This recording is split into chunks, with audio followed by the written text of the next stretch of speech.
Selamat sejahtera saya ucapkan kepada Dr. Hasmadi bin Hassan, pensyarah Seksyen 2, UHSC 2022, Penghayatan Etika dan Peradaban dan rakan-rakan sekalian. Hari ini, kumpulan 1 akan membentangkan topik 1, iaitu pengenalan penghayatan etika dan peradaban dalam Acuan Malaysia.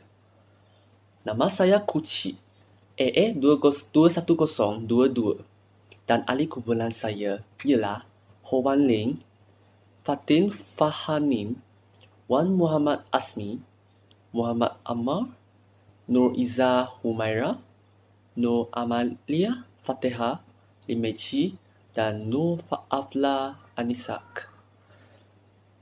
Objektif topik 1 adalah membina kerangka pemikiran dan analisis penghayatan etika dan peradaban.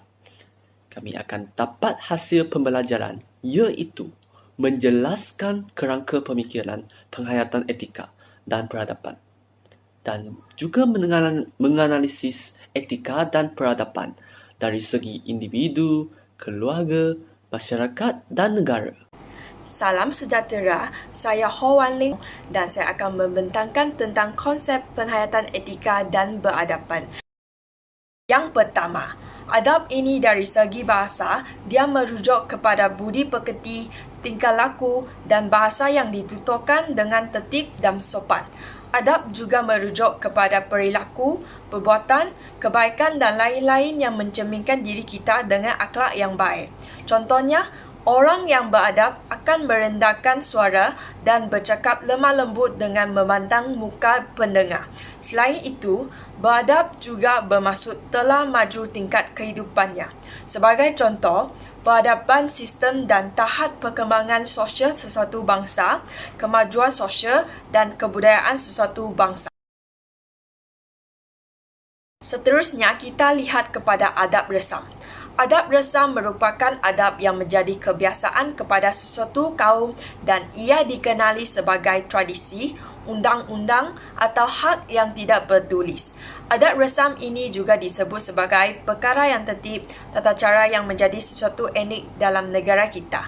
Contohnya, kita ada etnik Melayu, Cina, India, Sikh, Siam dan Bumiputera, Sabah dan Sarawak. Di samping itu, adat istiadat merujuk kepada pelbagai-bagai adat yang diikuti dan biasanya ia diamalkan dalam majlis rasmi yang melibatkan susun atau protokol yang tinggi. Contohnya, Majlis Perdabalan Duli Yang Maha Mulia Seri Paduka Baginda Yang di-Pertuan Agong. Kemudian, kita lihat kepada etika. Etika bermaksud prinsip moral atau nilai-nilai akhlak yang menjadi pegangan sesuatu individu atau sesuatu kumpulan manusia.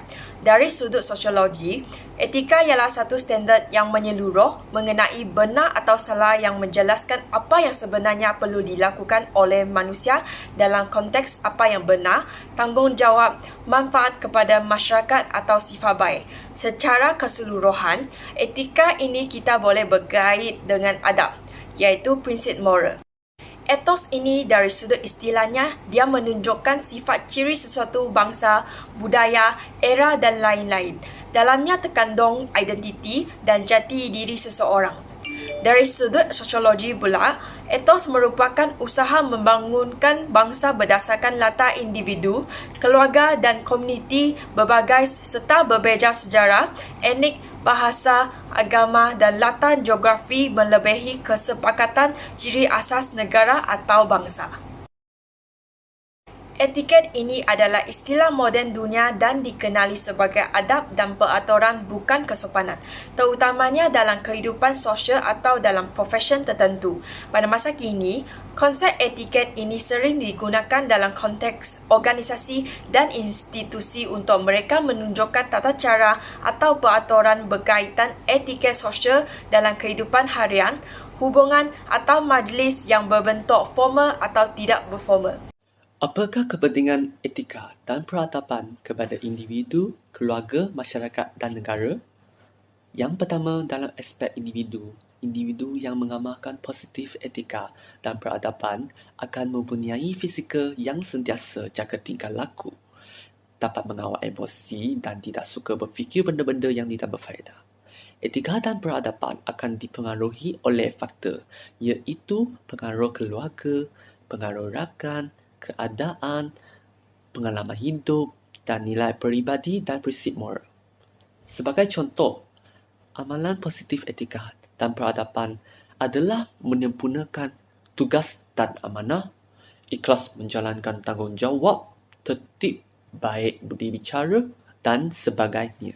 Seterusnya, kepentingan etika dan peradaban kepada keluarga, personaliti tingkah laku ibu bapa dan status sosio-ekonomi keluarga memainkan peranan dalam pembentukan etika. Nilai-nilai murni, etika dan peradaban perlu dipupuk dalam kalangan keluarga. Perbuatan ahli keluarga mempengaruhi kehidupan anak-anak. Jadi, tanggungjawab ibu bapa ialah menunjukkan perkara yang beretika. Anak umpama kain putih, ibu bapa yang mencorakkan. Pengalaman hidup ibu bapa diajar kepada anak-anak untuk berfikir dan bertindak mengikut keadaan tertentu. Ibu bapa perlu tegas dan menghukum anak-anak apabila mereka melakukan kesalahan sebagai langkah mengajar dan memberi kesedaran.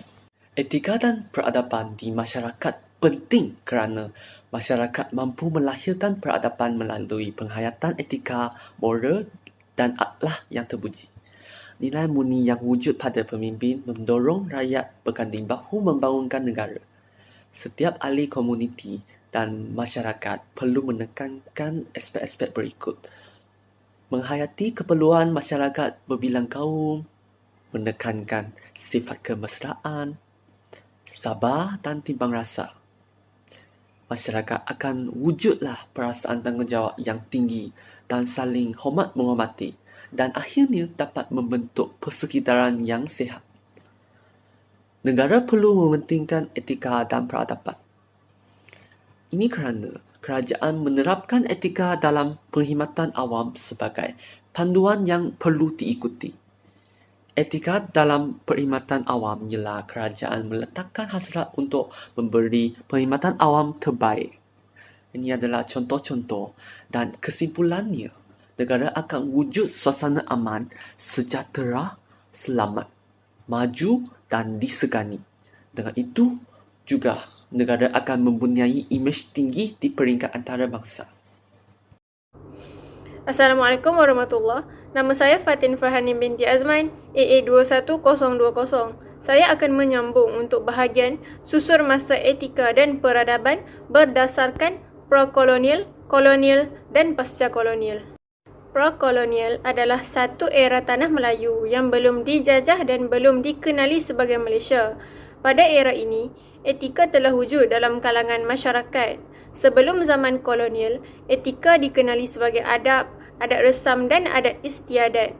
Setiap perilaku dan cara hidup adalah berdasarkan adab tradisional tanah Melayu yang belum bercampur dengan mana-mana etika luar. Setelah munculnya zaman kolonial, telah berlaku percampuran budaya dan adab etika dalam kalangan masyarakat Melayu tradisional. Kolonial adalah satu zaman kejayaan penjajahan kuasa barat di banyak negara termasuklah tanah Melayu. Kolonial barat telah membawa adab dan adat resam yang mereka amalkan dalam kehidupan mereka yang dikenali sebagai etika, etos dan etiket.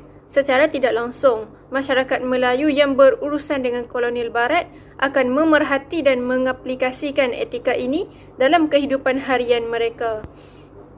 Kolonial barat membawa etika dari segi percakapan, berpakaian, pentadbiran dan sebagainya.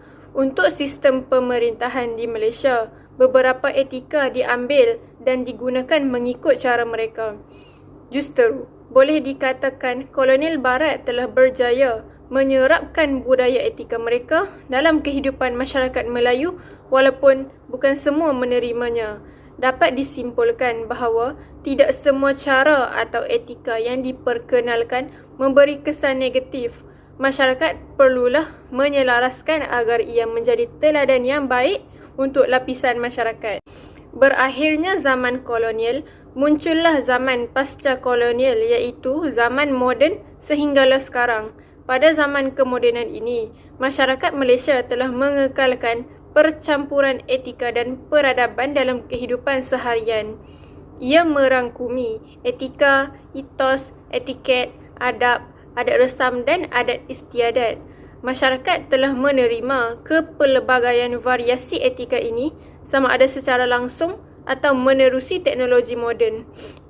Variasi etika dan adab yang dilalui adalah kesan peninggalan zaman kolonial dan menerusi perkembangan globalisasi teknologi maklumat yang semakin meningkat.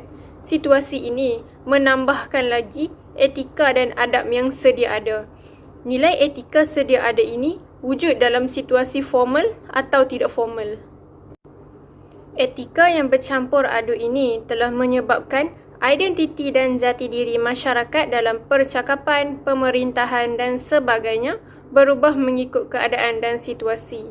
Oleh itu, masyarakat perlulah memahami dan menghayati makna etika dengan lebih mendalam supaya ia tidak hilang di telan zaman. Assalamualaikum warahmatullahi wabarakatuh. Nama saya Muhammad Amar bin Muhammad Nazri, nombor metrik AA21038, akan menceritakan tentang kerangka menganalisa etika dan peradaban acuan Malaysia melalui sejarah, struktur sosial dan juga biografi. Okey, melalui sejarah, Malaysia sememangnya sebuah negara yang cukup terkenal dengan masyarakat yang berbilang kaum. Komuniti masyarakat berbilang kaum ini telah wujud sejak tanah Melayu mencapai kemerdekaan lagi, iaitu pada tanggal 31 Ogos 1957. Kemerdekaan Tanah Melayu yang pada ketika itu terdiri daripada kaum Melayu, Cina dan juga India merupakan satu titik permulaan kepada penumbuhan negara Malaysia, di mana pada ketika itu gabungan di antara Tanah Melayu dan juga Sabah dan Sarawak telah dirasmikan pada 16 September 1963 untuk mewujudkan sebuah negara yang bernama Malaysia.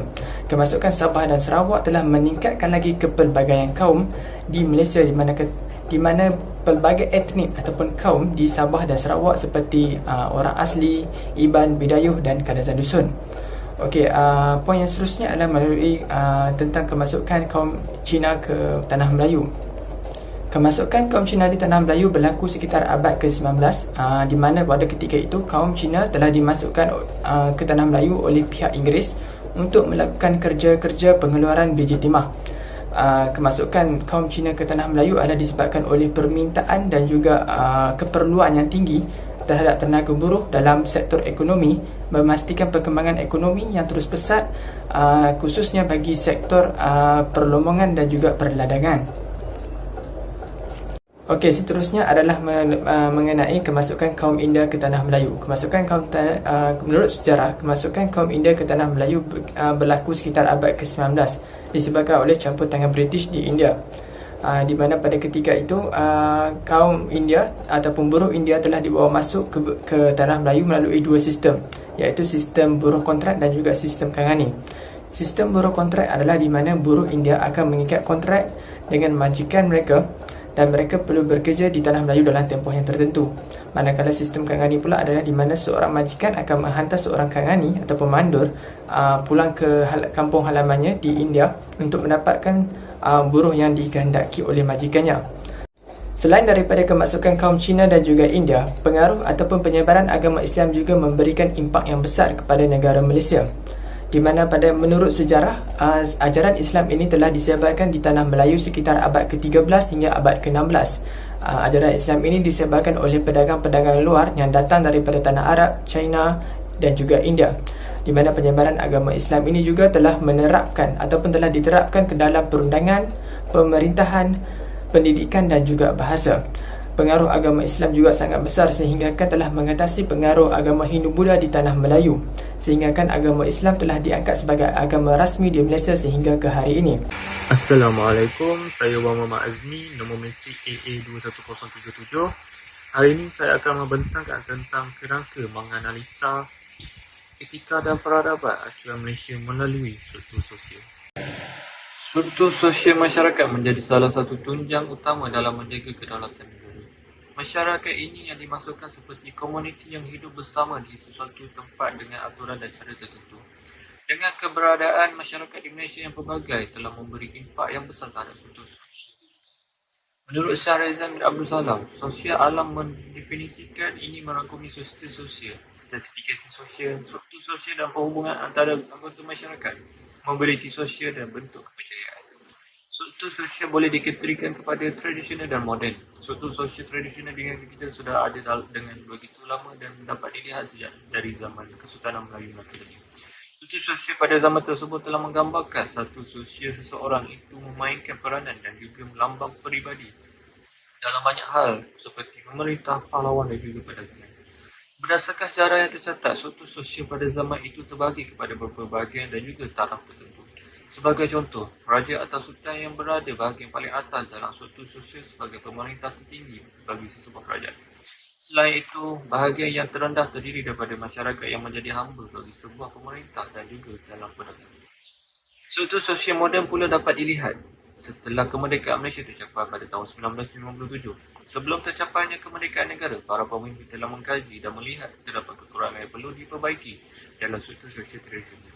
Antaranya, kuasa yang pemerintahan yang menindas masyarakat dan kelemahan yang jelas berlaku apabila ketidakadilan dalam sesebuah undang-undang. Pemimpin pada era tersebut telah merangka satu dasar sosial yang terlaksana selepas mendapat kemerdekaan negara. Kemerdekaan negara memberi impak yang besar kepada dalam perubahan struktur sosial di Malaysia. Hal ini diperkatakan kerana wujudnya sistem dan struktur pemerintahan yang diketuai yang di-Pertua Agong sebagai ketua negara. Walau bagaimanapun, struktur ini terdiri bersama dengan badan perundangan, badan eksekutif dan badan kehakiman. Dengan adanya ini, kuasa seseorang tidak dapat lagi memberi kesan negatif dan berat sebelah kepada struktur sosial yang lain. Di samping itu, juga masyarakat turut bersama mendukung pemerintahan yang adil dan kesempurnaan dan mentadbir dalam menjaga kedaulatan negara. Kesimpulannya, yang dapat diperolehi adalah struktur sosial amat penting dalam sesebuah negara kerana merupakan salah satu lambang negara yang maju dan makmur. Peranan ini telah bersama-sama dilaksanakan oleh pelbagai struktur sosial yang berbeza dalam menjaga kedaulatan negara. Okay, untuk biografi tokoh ataupun contoh tokoh pilihan saya adalah Tun Hussein Onn yang merupakan Perdana Menteri Malaysia yang ketiga dan mendapat gelaran sebagai Bapa Perpaduan Malaysia. Tun Hussein Onn sangat mementingkan, sangat tegas terhadap sesiapa yang ingin menimbulkan isu perkauman di negara kita. Semasa pemerintahan beliau, Tun Hussein Onn memberikan kebebasan kepada akhbar ataupun majalah untuk menyuarakan kritikan mereka dengan harapan untuk memperbaiki prestasi pemerintahannya. Tun Hussein Onn juga menekankan konsep rukun tetangga terhadap masyarakat di Malaysia dan beliau juga pernah memberi cadangan untuk mewujudkan sebuah parti politik yang menggabungkan orang Melayu dan juga bukan Melayu. Ini membuktikan Tun Hussein Onn merupakan seorang yang sangat mementingkan penyatuan dalam masyarakat yang berbilang kaum. Baiklah, itu saja pembentangan daripada saya dan pembentangan berikutnya akan disambung oleh ahli kumpulan yang lain. Tun Wirasamy Terudana Sambatan atau dikenali sebagai Tun VT Sambatan. Beliau dilahirkan pada 16 Jun 1919 di Sungai Siput. Beliau dipilih menjadi Presiden MIC pada Mei 1955. Pada masa itu, taraf hidup orang India amat rendah dan kebanyakan mereka hidup dalam sebuah kekurangan. Justru, masyarakat India pada masa itu masih ketinggalan dalam pelbagai aspek. Perkara ini disedari oleh Tun Sambatan untuk membantu pekerja-pekerjanya membaiki taraf hidup mereka. Beliau telah memberikan peluang kepada mereka untuk mempelajari bahasa Inggeris yang amat penting dalam pergaulan seharian. Pada 14 Ogos 1954, Tun VT Sambatan telah menubuhkan sebuah sekolah tameng yang bernama Muhammad Gandhi Kala Salai di estet beliau. Tujuan beliau menubuhkan sekolah ini adalah untuk memberikan pembelajaran kepada anak-anak pekerja di estet.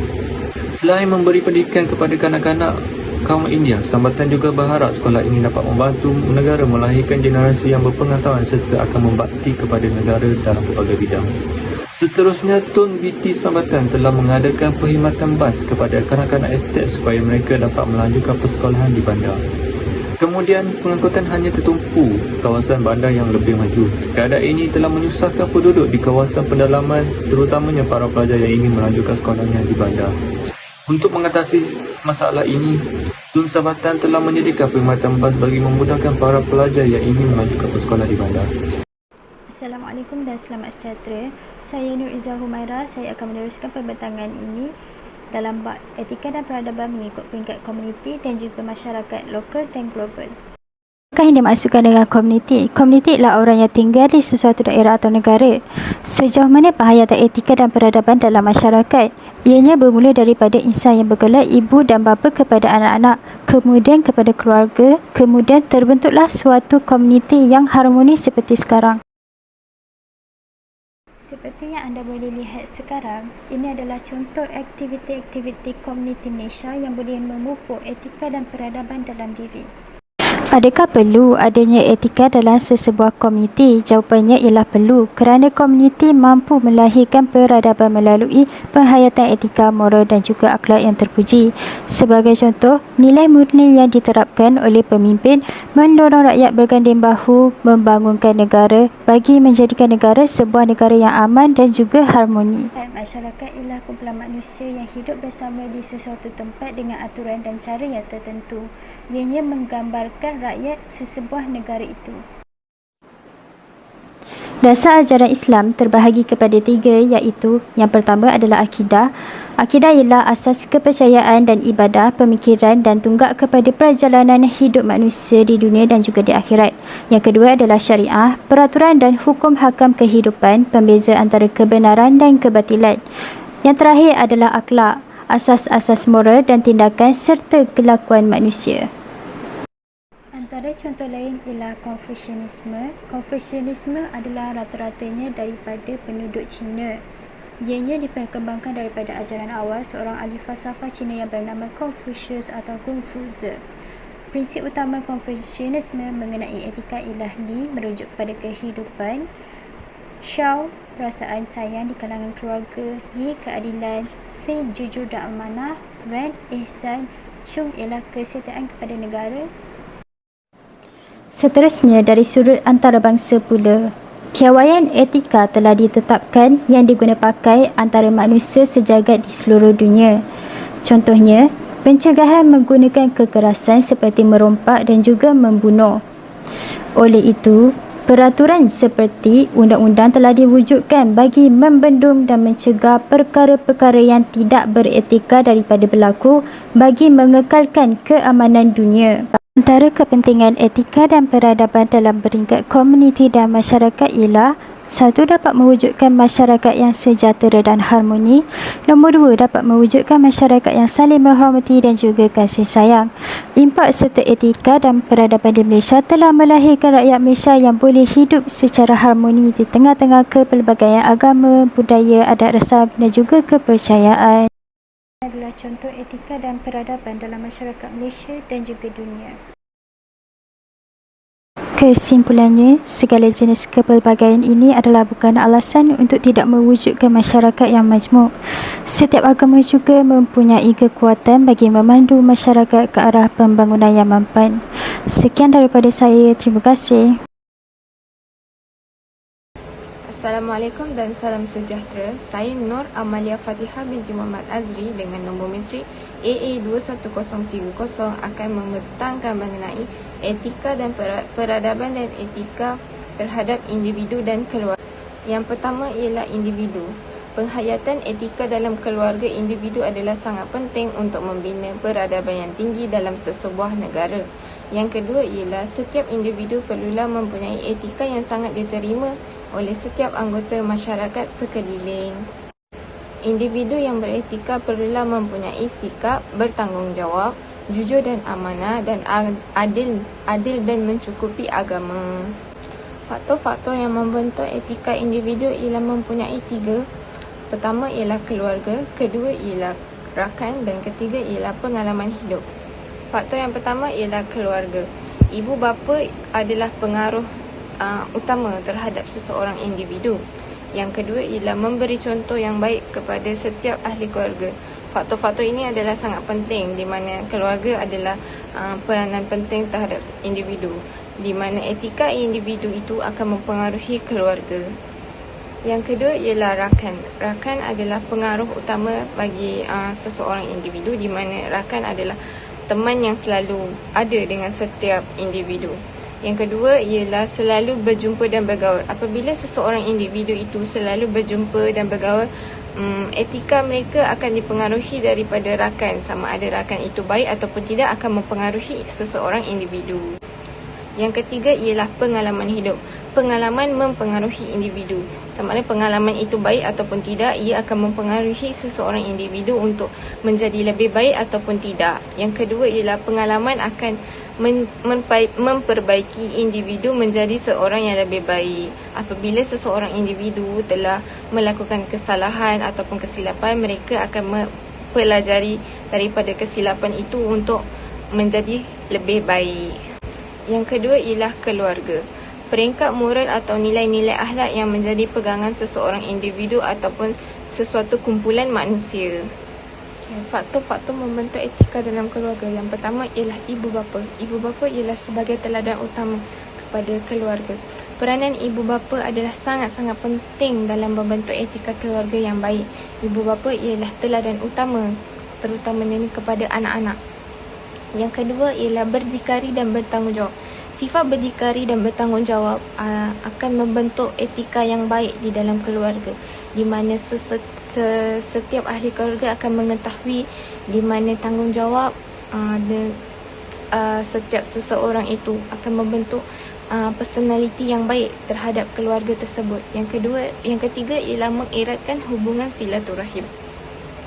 Dengan adanya masa sesama keluarga, kita akan lebih erat antara satu sama lain di dalam keluarga tersebut. Dari situ kita akan berkongsi masalah, menceritakan hal-hal yang akan membawa kepada satu kesan yang positif untuk mereka. Seterusnya ialah kesan etika dilaksanakan dalam peringkat keluarga. Yang pertama ialah membina negara maju. Yang kedua ialah masalah sosial dapat dikurangkan jika kita mempunyai etika yang baik di dalam keluarga. Dia akan mempengaruhi seseorang individu. Jadi masalah sosial akan dapat dikurangkan. Yang ketiga ialah generasi muda yang cemerlang. Selamat sejahtera, nama saya Lim Mei Chi, nombor matrik saya AA21011. Saya akan memberi jelasan tentang subtopik kelima, iaitu penghayatan etika dan peradaban mengikuti konteks masyarakat negara. Etika merupakan elemen penting dalam kehidupan manusia. Manusia yang beretika sentiasa dipandang mulia dari kaca mata masyarakat. Pandangan serta idea mereka dapat menjadi rujukan masyarakat. Masyarakat dan negara dengan adanya individu, keluarga dan organisasi yang beretika tinggi, masyarakat dan negara akan turut mencapai faedahnya. Hal ini demikian kerana kalangan masyarakat saling hormat menghormati, memupuk sifat kasih sayang, mesra bekerjasama antara satu sama lain, malah teguh bersatu. Contohnya, mengucapkan maaf ketika perilaku kita dirasa tidak menyenangkan maupun telah melakukan kesalahan. Mengucapkan terima kasih ketika mendapat pemberian, menerima bantuan. Mengucapkan kata tolong apabila membutuhkan bantuan dari masyarakat. Oleh itu, masyarakat negara dapat hidup dalam suasana yang aman damai. Selain itu, imej negara akan meningkat apabila masyarakat beretika. Hal ini kerana masyarakat mengamalkan sikap bertolak ansur. Setiap individu tidak mempunyai sikap mementingkan diri sendiri sahaja apabila menangani masalah. Sebaliknya, mereka akan saling membantu antara satu sama lain untuk menyelesaikan masalah tersebut. Jadi, negara kita akan semakin maju serta mempunyai imej yang tinggi di antara bangsa. Secara tidak langsung, masyarakat negara yang beretika dapat mempengaruhi hubungan antara negara kita dengan luar negara. Sekian daripada saya. Assalamualaikum warahmatullahi wabarakatuh. Nama saya Noafla Anisa binti Muhammad Nazri, bernombor matrik AA20023. Saya akan membentangkan tentang penghayatan etika dan peradaban mengikut konteks pasaran. Seperti yang kita ketahui, pasaran juga merupakan salah satu jatuh bangun ekonomi sesebuah negara. Yang pertama sekali, masyarakat yang beretika mempunyai peradaban yang baik akan membentuk dan meletakkan negara dalam kedudukan yang baik serta dihormati. Kehidupan manusia hari ini adalah dikatakan berdasarkan kepada peredaran zaman. Faktor peredaran zaman ini telah menjadi cabaran kepada manusia untuk memenuhi keperluan hidup. Kehidupan yang beretika akan memastikan manusia melaksanakan kewajipan hidup yang memberi faedah kepada diri sendiri dan juga masyarakat. Seterusnya, mampu menyumbang kepada pemasaran negara. Pemasaran yang baik mampu memberikan kestabilan ekonomi yang baik kepada negara. Okey, yang kedua, bagus sebuah negara adalah kerana keadaan masyarakatnya yang mempunyai peradaban yang tinggi dan mencorak pemerintahan kehidupan yang hebat sekarang. Ianya juga mempengaruhi corak pemerintahan dan kehidupan yang hebat.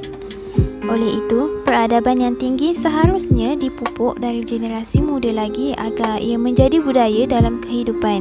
Yang ketiga, biografi negara yang baik akan membolehkan perekonomian. Kesannya, ekonomi negara akan menjadi pesat, malah pasaran negara juga akan melonjak naik. Sekian, terima kasih.